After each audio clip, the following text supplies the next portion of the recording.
Welcome to our 5 on 5. We're pleased to be joined by Oregon State Senator Dr. Alan Bates. Alan, thanks for coming in. Thanks for having me. All right, so let's talk some health care. You know, the legislation just got some new legislation passed. Tell us about this. Really two landmark pieces. Probably the biggest thing we've done in Oregon since the initiation of the Oregon Health Plan back in the 1990s. Wow. Two pieces. The first one's called Transformation.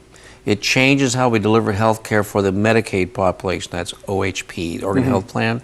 And what we're going to do is have a global budget at a local level through coordinated care organizations for mental health, drug and alcohol, and physical health, all in one budget. Right now it's chopped up into silos. Okay. I actually tell people it's more than silos these days, it's bunkers.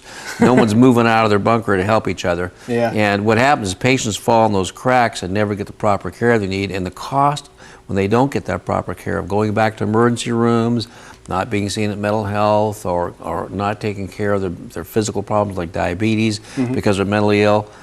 Because those things never get coordinated, they just keep going back to hospitals over and over again. You see them on the streets, you see them other places. Incredibly expensive to do that.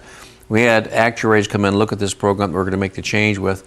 They think Oregon can save over $1 billion in the next 3 to 4 years in healthcare costs in the Medicaid program alone. Wow. The federal government's excited about this. We're the only state in the union doing it. The other states are just disenrolling people from Medicaid and throwing them out in the street from the point of view of no insurance. We're keeping the Medicaid population open. And by that way, we don't have this cost shift to commercial insurance. But the feds want this too, and so they're putting some money up to help us with this, up to $500 million a year for the next 5 years. And we're negotiating for that right now, but it could be that much money.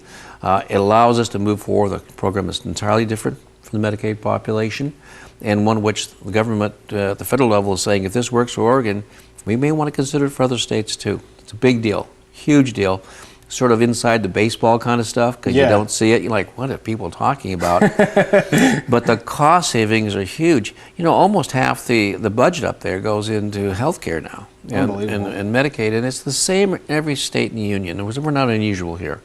Medicaid population is going to grow. We know that. We got to be prepared not just to throw more money at it, but to produce a better system for taking care of these people. Absolutely. So they get a better outcome and taxpayers aren't hit so hard. And we don't play the game of cost shifting at the same time. So your commercial insurance keeps going up in double digits because of this cost shift. We want to stop that. Yeah, absolutely. Okay. All right, well, we're going to only beginning to delve into the issue. We're going to take a quick break. Okay. Much more in just a moment. Stay with us. Thanks. Welcome back to our 5 on 5. Again, we're here with State Senator Dr. Alan Bates. All right, so let's talk about the other side of this, the health insurance exchange. Tell us about this. The health insurance exchange is devoted to helping people who are not in the Oregon Health Plan, who are not in Medicaid.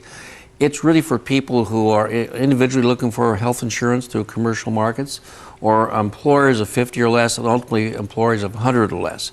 And what we're going to do here with this IT program, it's a program where you can go through an exchange, and essentially the individual or the small employer can buy health insurance at the same price as an employer has thousands of people, because you're put into a large pool to do this. Okay.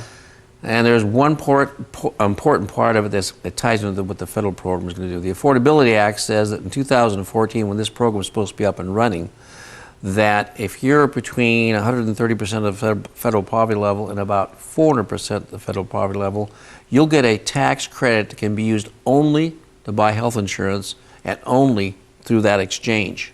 So every state has to have an exchange to do this. If you haven't got one in your state that's been developed by your state like we're doing, then it'll be brought in by the federal government. Okay. Federal government has authorized about 7 states to put these programs together. Again, amazingly, Oregon's the lead state. We have an initial grant of $40 million to set up a very complex IT program. It's been expanded to $100 million because we've done so well with the early parts of it that the federal government's thinking that the Oregon IT exchange will probably be the one that's going to go nationally. And so they gave us a little broader spectrum of what they wanted us to do, and gave us more money to do it with. Short term, lots of jobs in Oregon. Long term, Oregon has an opportunity to be the first state to put this together. And it's really aimed at helping small employers and individuals who can't get insurance now at a reasonable rate, along with the tax credits, and buying into a group market to have an opportunity to do that. The exchange itself will show the benefits that are available for various packages offered through the exchange, and the cost of those, what the premium payment will be. Wow. And it's something we think will really revolutionize how we deal with health insurance, at least in the country, but it allows us to continue to use the present commercial insurers we have. So it's sort of an exciting change for us. Yeah. When that program is in place, and the OHP program we've talked about is in place, which all should happen in about the next 18 months, we'll probably be looking at a situation in Oregon where everybody has insurance. We'll start seeing the cost curve bent a little bit on these huge increases that we're seeing in health costs all the time. And hopefully for the individual out there who was working or whose boss is buying health insurance for them, instead of seeing health insurance premium rates going up 10, 15, 20% a year, you might see it down more, more like inflation, 3, 4, 5%, because you got everybody insured, no more cost shifts, a more efficient system, and better outcomes for the people that are out there needing health care. Yeah, okay, and I know we're short on time at this point, but quick yes or no answer, are you happy with this new plan? Yes, very happy. Yeah, it's a breakthrough for us, and it's not just a tweak of the system, it's a major overhaul, which we think will lead to much better outcomes. Excellent. Thank you for expounding some of your expertise for us, Dr. Bates. Appreciate it. All right, stay with us. We'll be right back.